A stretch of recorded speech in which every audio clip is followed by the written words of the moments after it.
Please note, sometimes I make a video where I am inclined to remind or perhaps inform a new viewer that while this is a geocaching or at least a geocaching-inspired video, it's not something that you would want to watch with your young children. Not that anything particularly bad or disturbing happens during this video, I know I would feel weird having to answer a young child's questions about some of the content. Otherwise, please enjoy!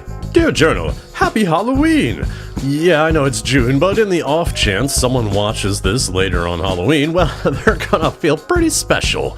These pictures we're looking at aren't just the usual images I steal without permission for my videos, no. These are pictures I took over the years of some of the entries to various contests located in Peddler's Village, a tourist destination north of Philadelphia. As you can imagine, there are caches nearby in the parking, and can I just take a quick time out to mention that to me, this is one of the greatest perks of geocaching. Someone's always going to be pointing out places to park, either a waypoint or a quick cache itself, something that is useful outside of geocaching life.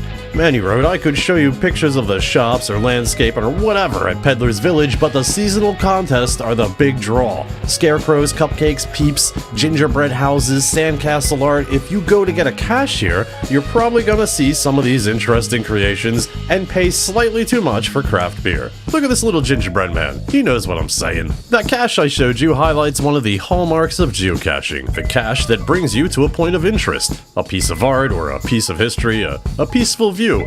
Does anyone else have to take a piece now?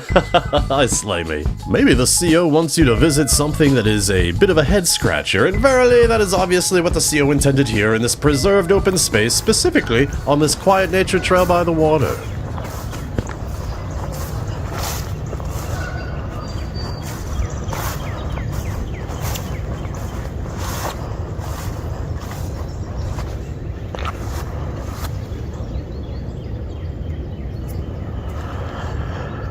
I know what we're all thinking. Will it take money? No.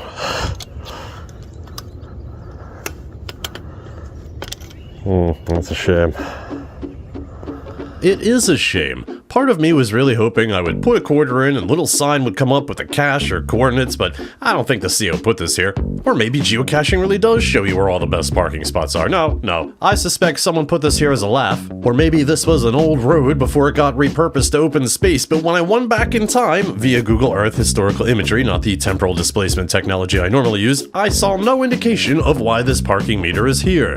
However, in my general search, I read that the first person to ever get a parking ticket was a minister in 1935, and when he showed up in court, he said, probably, "As God is my witness, I was just running into the store to get some change, Your Honor," prompting the first traffic court judge, probably, to exclaim, "You think this is the first time I've heard that line, sir? Well, it is! Case dismissed!" And everyone clapped. So well done to the CO for bringing us to this head-scratcher, although, and I'm just guessing here, I bet you wrestled with the idea of putting the parking nearby attribute on this cache, but then realized some idiot would have drove right up to it, messing up the nature trail. Speaking of head scratchers and attributes, there is a challenge cache that I can qualify for if I have found 200 or more caches that have the tick attribute. Let's run the challenge checker and see if I qualify. 461! I wish I could go back to being the me that didn't know that, but at least I finally qualify for something other than predatory loans. Turns out the cache is not far from the old Boy Scout meetup place. I'm sure I've mentioned in the past I was a Boy Scout, and let me tell you now, we are all card-carrying pyros, every single one of us. They teach us how to burn things. You know how hard it is not to ignite this pile right here that someone else left? And now the Boy Scouts accept girls. We're all pyro scouts, so our numbers are just swelling. The fire rises soon, my brothers and sisters. Everyone else, you've been warned. So now back to the search for the ticks cache.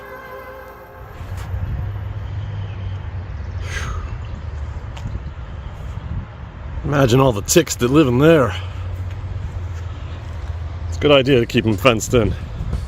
Yeah, I made a joke there, but if they ever came up with a device for some sort of electrified tick cage, I would buy it. No, not Nick Cage, tick cage. No, T as in tango, tick cage. Sorry, that was for my cheap laugh merit badge. Strangely enough, the coordinates were leading me right into a cage. I mean, that's what this is, right? Despite all my rage, we're classifying this as a cage.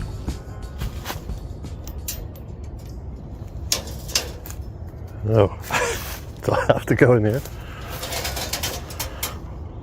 This better not lock behind me in some way. Side note, according to the sign, this is a D exclusion zone, hence the fence. So if your name is D, stay out, you ignorant shit, we don't like you.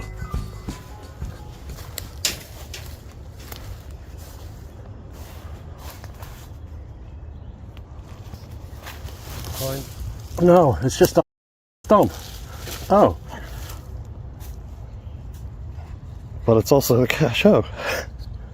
What a well-guarded cache.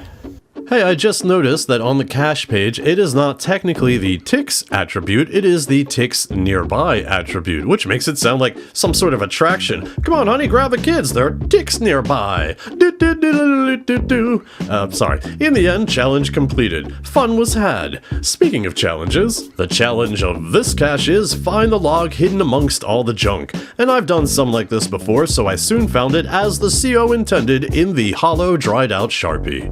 After I signed the log, I did a little skit involving simulated marker huffing, but now in editing mode, I'm thinking that's a bad idea to put it in the video. I know I just had a penis cage up on the screen, but one, it was an empty penis cage, and two, a penis cage is a far cry from essentially showing volatile chemical solvent drug use on YouTube, so, you know, I guess I'll pop that on Discord if anyone asks. The little skit, not the penis cage, but I imagine my #1 fan request right now is to stop saying the phrase penis cage. Perhaps it's a bit vain of me to refer to anyone as my #1 fan, whether they exist or not, but weather vanes are the subject of this virtual and fodder for my wordplay transitions. Yes, that's a weather vane. I can confirm it is blowing in the wind. Gotta say, it's slightly unnerving standing under this while it's rotating in the wind. As near as I can tell, it is a half scale or 1/3 scale of a P-51 Mustang. And you're not gonna believe this, but I myself learned how to pilot a P-51 from none other than Triple Ace and the first person to break the sound barrier, Chuck Yeager, and his flight simulator from 1989. So when I say that the P-51 is a formidable fighter plane, I know of what I speak. Given the nickname Little Friend by American bomber pilots, the P-51 was the first fighter plane capable of long-range bomber escort missions in deep enemy territory. And I know a little something about being an escort. Oh, wait, wrong video. It's a damn shame that Scarface wasn't made until after World War II, because if I was a bomber pilot encountering airborne enemies, I would love to say over the radio, "Say hello to my little friend," before the Mustang squad starts blasting. I've spared no expense to give you a modern simulation of what that attack would be like.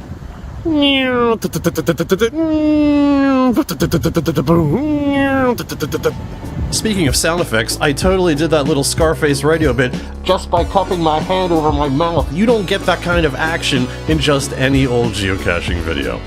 Well, that's it for me for now. Remember, be safe out there, unless you're named D, in which case go take a long walk off a short pier.